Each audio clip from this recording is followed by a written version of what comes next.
Welcome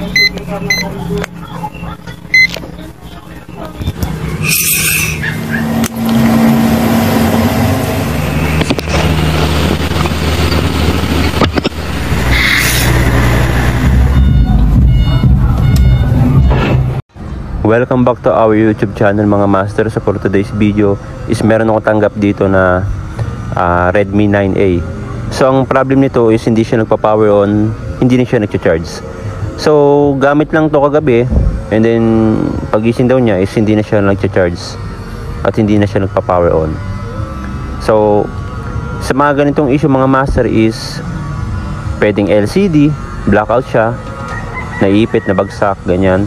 Pwede rin yung kanyang charging pin. Kasi siyempre kung nadadaganan natin siya kapag natutulog tayo. And then yung pinaka worst is yung kanyang motherboard kung bumigay na. Lalo na kung ginagamit natin to ng magdamagan tas naka-charge pa siya. So possible nabibigay yung motherboard.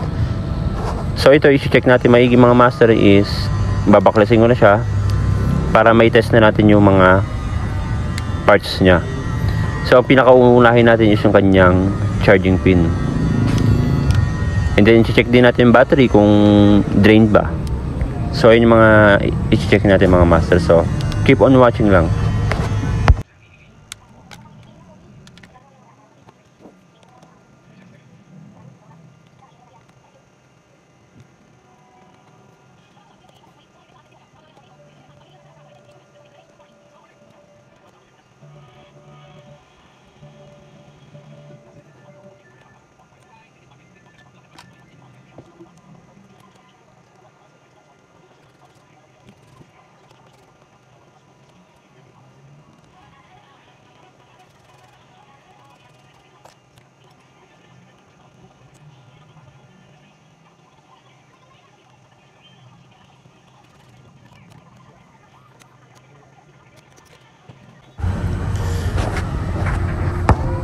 Okay, so susupplying ko siya ng charger mga master. And then gagamit tayo ng digital multi-tester para matest natin yung kanyang voltahe. So yan mga master is meron naman akong 5 volts pero paputol-putol siya. So possible na sira na rin yung kanyang charging pin. Check natin yung flex kung tatawid. So tumawid naman siya mga master, no. So ang problem lang nito is yung kanyang pin maluwag na. Ngayon is ang check natin yung battery kung drain ba siya kaya hindi siya nagpa-power on. So yan mga master is 2.8 lang yung kanyang battery. So hindi talaga siya magkakarga. Tapos sira pa yung pin niya. So ang gagawin ko mga master is i-check ko muna yung kanyang battery para mai-test natin siya kung mabubuhay.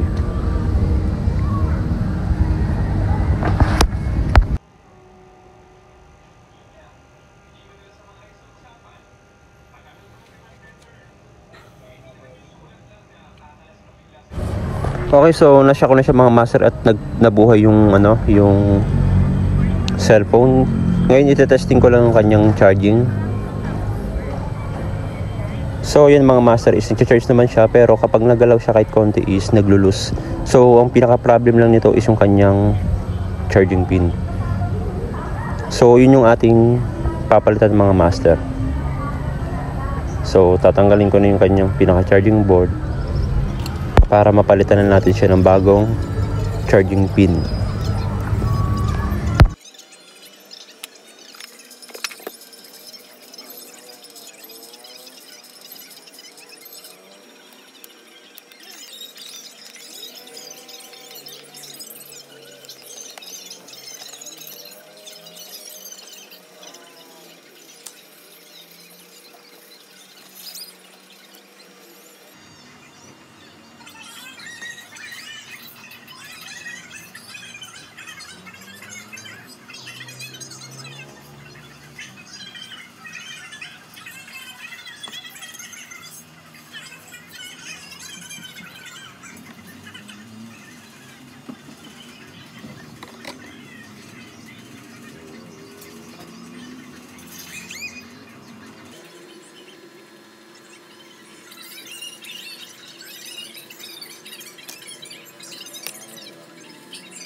Okay, so napalitan ko na siya ng bagong charging pin mga master. Ngayon is i-testing naman natin siya kung stable na yung kanyang charging.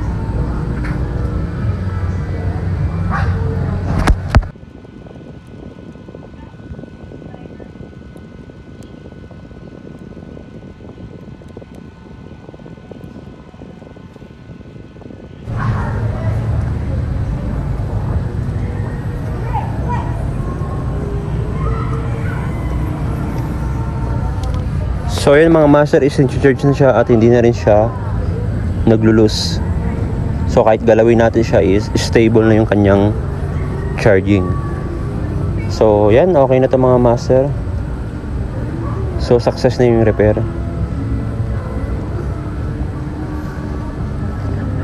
So isasara ko na siya para may bigyan natin sa customer.